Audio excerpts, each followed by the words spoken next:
Hello everybody and welcome back to the 8th video in our series of watercolor paintings.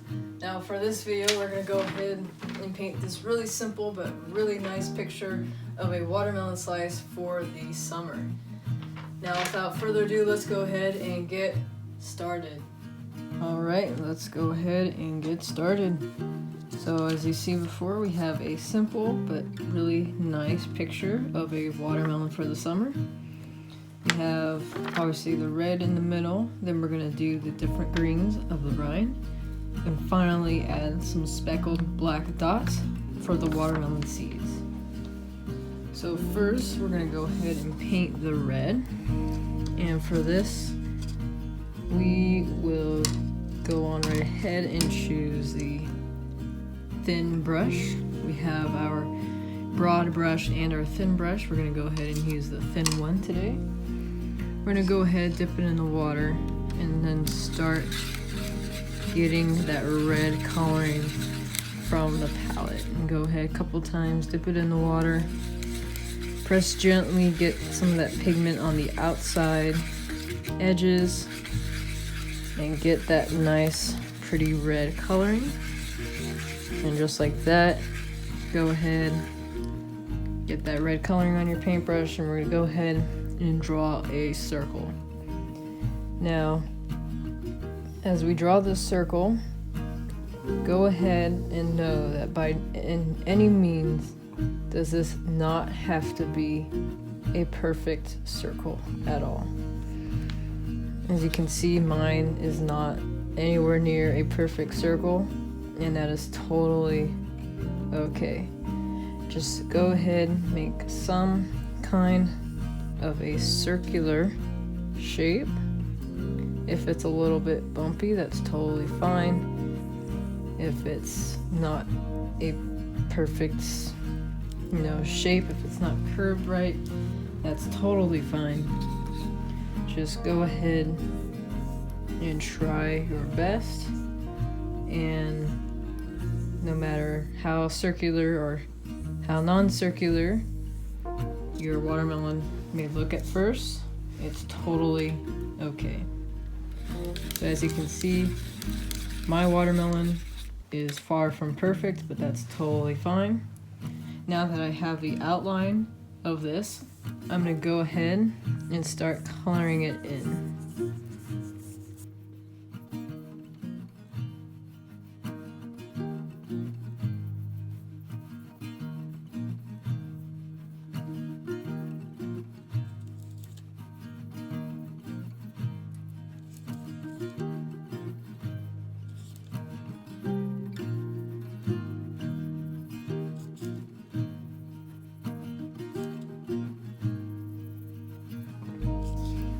So now that we have our colored in red circle on our piece of paper, for me, you can do this differently. I'm going to go ahead and start from the edge and kind of turn my paper around just like this, and kind of have my strokes go in a circular motion around the edges or the border of my original watermelon circle. And all this is doing is just making a circular stroke pattern inside that may be hard to see on the camera, but you will definitely see in real life. Make it more uniform in a circular way. As I've said before, sometimes you can go up and down, sometimes you can go left to right, and you can totally do that here. It's just for me, I'm going to go ahead, spin this around, get closer and closer to the middle, as I'm just going ahead all the way into the middle just like that, to get almost a circular looking pattern all the way into the middle. And that, in just my opinion, makes it look like a really nice uniform circular pattern for what will be our watermelon. So now that we have that, we're going to go ahead and let that dry just a little bit, and while that dries, we're going to go ahead and start the rind, or the green part of the watermelon, on the outside. So all we're going to do is we're going to take two different greens that we have right here, and we're just going to outline, make a border line around this circle. So I'm gonna go ahead, continue with my thin brush. I'm gonna wipe it off just real quickly, get some of that coloring off. Then I'm gonna dip it in the water, and as you can see, I have two different greens here. This one is a little bit lighter. I'm gonna go ahead and start with the lighter green. You can do whichever green you would like. Today I'm gonna use both of them. And for the beginning, for the first circle border around, I'm gonna choose a lighter green, and then right on the outside of that, I'm gonna choose a darker green, as you can see in this example right there. So, go ahead and get that light green. Take it right here, and we're just going to very carefully start tracing the outside of it. And although if you accidentally get some of the green into the red, that's totally okay. Not the end of the world. I say try your best to not get too much green and red mixed together.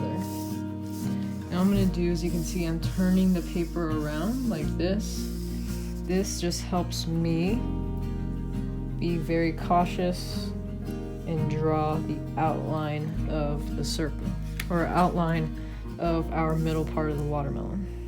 So I'm going to keep going back, dipping it into the green color every now and then. I'm just going to continue tracing the edge of our watermelon.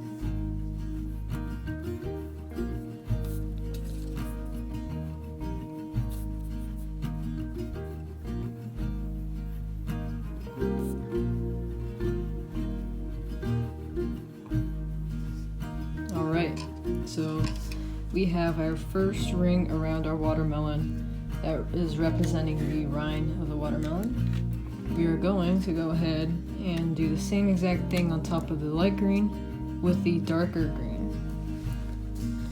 And so I'm going to continue using my thin brush because it's very handy for very more precise strokes, more precise coloring. I'm going to go ahead, dip it into the water, and I'm going to start getting some of that dark green pigment into the brush a couple times, dip it in the water, color around in the dark green palette,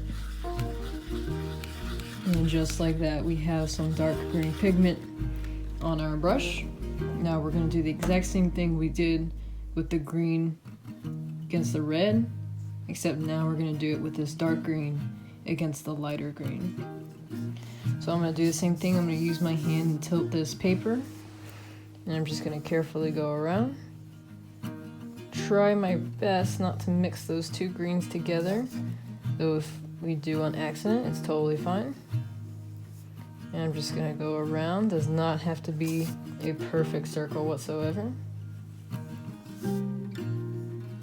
It's totally up to you what you want to do. But if it's not a perfect circle, obviously this is not a perfect circle, that's totally fine. So I'm just going to keep going around just like that. Try my best to make sure there's no white space in between, like right here. Just color that in. Turn it around and keep going until I reach the beginning point.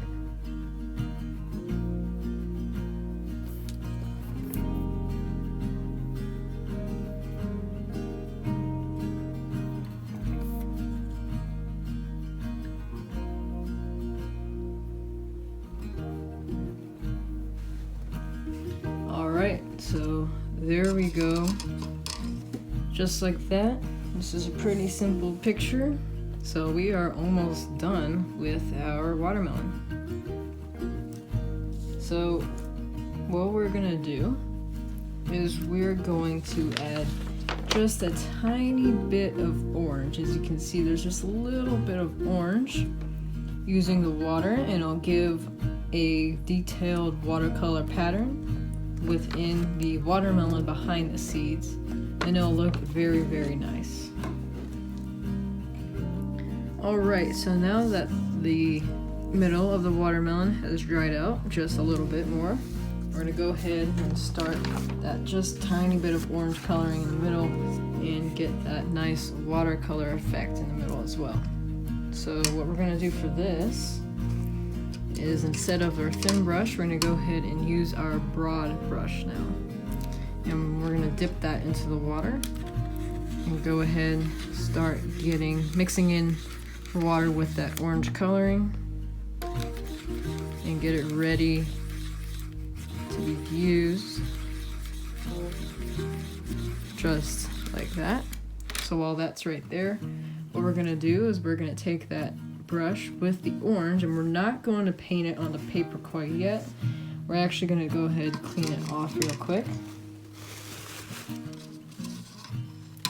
So I'm gonna take a paper towel, wipe that off, and after that, now that I have a clean brush, I'm gonna dip it in the water once more and lightly start just adding on some water on top of the red part of our watermelon. You don't want to press down too hard. You just are simply adding on some water on top of the red watermelon.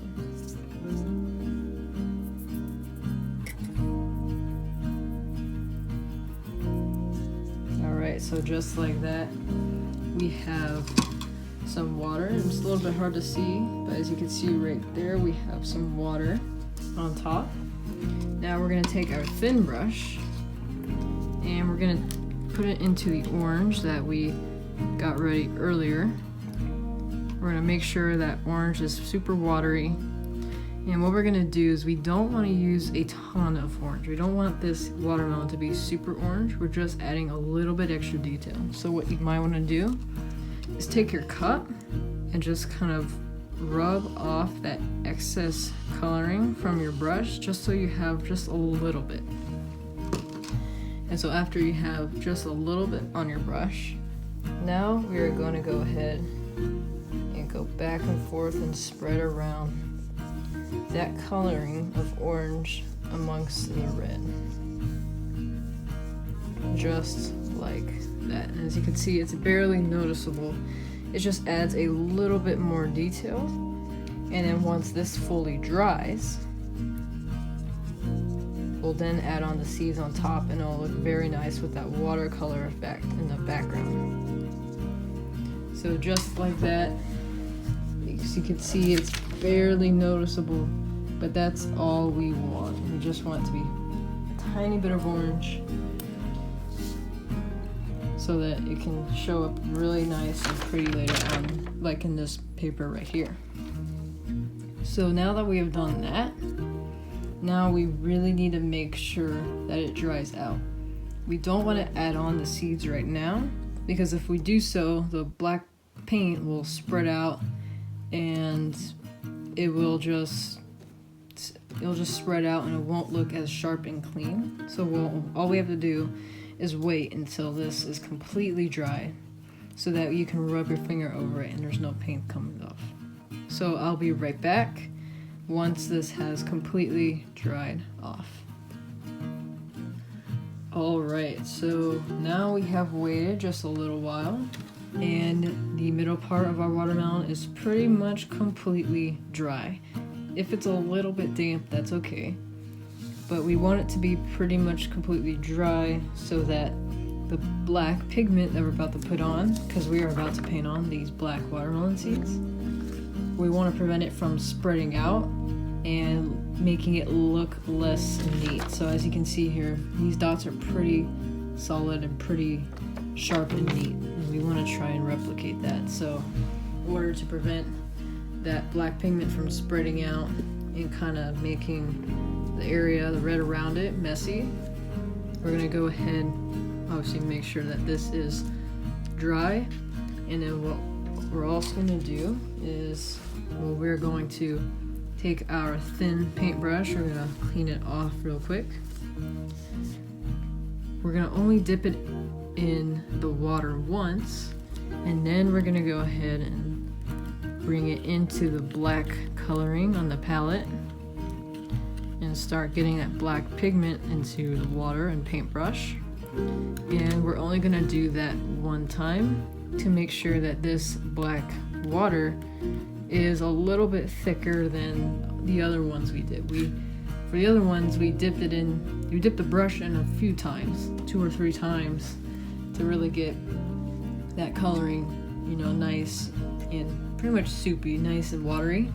But this, we don't want it to be super watery because we don't want it, as I said before, to spread out and make the red a little bit messy. We're just going to do it once, dip it in the water once, then start getting that coloring in, and then we're going to have our black coloring that we're going to use.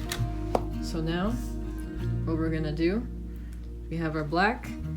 We're just gonna go around in a random order and make black dots like that.